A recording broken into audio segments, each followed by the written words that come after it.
Today I'm going to show you the family tree of Mughal emperors. The Mughal Empire was located in India and was one of the richest empires in world history. I'll be using my Asian royal family trees chart, which is available as a poster from my website usefulcharts.com. On this chart, the various Indian dynasties are shown in orange, and we'll be starting here with the founder of the Mughal Empire, an individual named Babur. But before we look at his descendants, I want to give you some quick information about two things.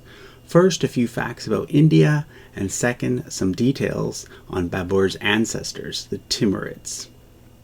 Today, the area from the Himalayan mountains to the ocean is a single country called India, with Pakistan in the west and Bangladesh in the east.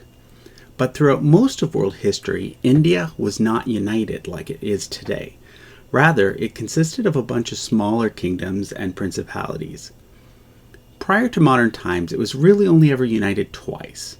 First, by the Maurya Empire about 300 BCE, and second, by the Mughal Empire, which is the subject of this video.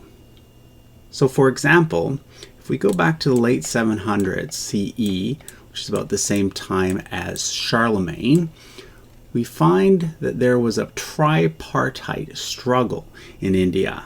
There was the Gujara Pratihara dynasty in the northwest, the Pala dynasty in the northeast, and the Rashtrakuta dynasty in the south. These two dynasties were Hindu, and this one was Buddhist. Later, the dominant power in India was the Muslim Delhi Sultanate, which was ruled by several different dynasties before eventually being conquered by Babur. Now, Babur was not originally from India. He was a direct male line descendant of a very famous individual named Timur the Lame, or Tamerlane. He's called the Lame because he had a weak leg. Timur came from an area which is part of Uzbekistan, way up here. He built a large empire that included all of Persia. So although Timur himself had a Turkish-Mongol background, his empire was culturally Persian, and this is why the Mughal Empire was strongly influenced by Persian culture as well. So Babur was a direct descendant of Timur on his father's side. But on his mother's side, he's a descendant from another famous individual. If we follow this line here, we'll see that it leads all the way back to Genghis Khan. So Babur is a descendant of Genghis Khan, also through Genghis Khan's second son, Chagatai. And this is why the Europeans called his empire the Mughal Empire, Mughal being based on the word Mongol. So Babur conquered Delhi in 1526. He was followed by his son Humayun, and during the reign of Humayun, the Sur dynasty took control for some time, but Humayun managed to reclaim power, and the empire therefore passed to his son Akbar. Now, Akbar is generally considered to be the greatest of the Mughal emperors. He's sometimes called Akbar the Great, which is silly because the name Akbar itself means great. So he's Great the Great. Anyway, one of the things that made Akbar so great was that he promoted diversity and encouraged Muslims and Hindus to live peacefully side by side. During his reign, art and culture flourished, and the empire also became very rich economically. He was succeeded by his son Jahangir, who continued to expand the empire and whose name means conqueror of the world. But he is perhaps best remembered for his relationships with two particular women. The first woman, Narkali, is the subject of many legends and stories, most of which are probably fictional. According to the legend, she had an illicit affair with Jahangir when Akbar was still emperor, and when Akbar found out, he had her enclosed in a wall where she died. The second woman, who some believe is actually the same woman, is Nur Jahan. She definitely was a real historical person. She was a widow who became one of Jahangir's many wives, and as his favorite, ended up wielding great power behind the scenes. Her daughter married one of Jahangir's sons, and she supported that son in claiming the throne after Jahangir's death. But that attempt failed, and another son, Shah Jahan, became emperor. He was married to a niece of Nur Jahan named Mumtaz Mahal. Shah Jahan built the famous Taj Mahal as her burial place, and he himself is buried there as well. He was followed by his son Aurangzeb. Under Aurangzeb, the Mughal Empire reached its largest size, both in terms of land area and economic power.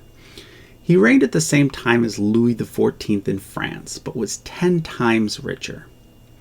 But during the reign of Aurangzeb, the stage was set for the Mughal Empire's decline. He was notably less tolerant than the previous emperors, and this led to internal conflicts. His death was followed by 7 emperors within 7 years.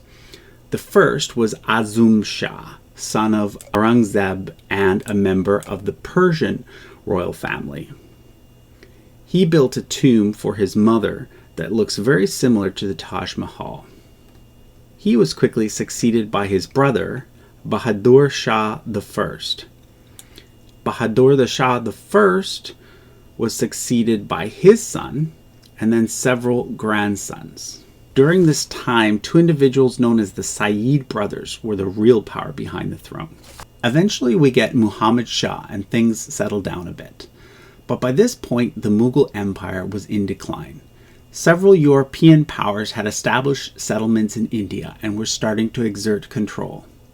In addition to this, a rival Hindu empire known as the Maratha Empire had taken control of much territory.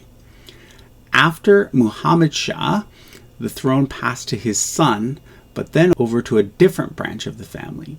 And by the time we get to Shah Alam II, Mughal emperors were more like figureheads. During the reign of Akbar II, the British defeated the Maratha Empire and became the dominant power in India. For centuries, Britain had been operating in India as a commercial enterprise called the East India Company, but this changed in the 19th century.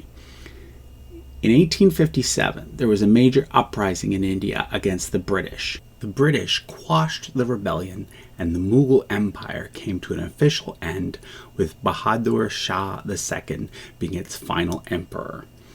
The British crown took direct control of India, and Queen Victoria was made empress. This period of history is known as the British Raj, which means British rule. The British rule continued all the way to 1947, shortly after World War II. Queen Elizabeth's father was the last emperor of India. In 1947, India was partitioned into India and Pakistan.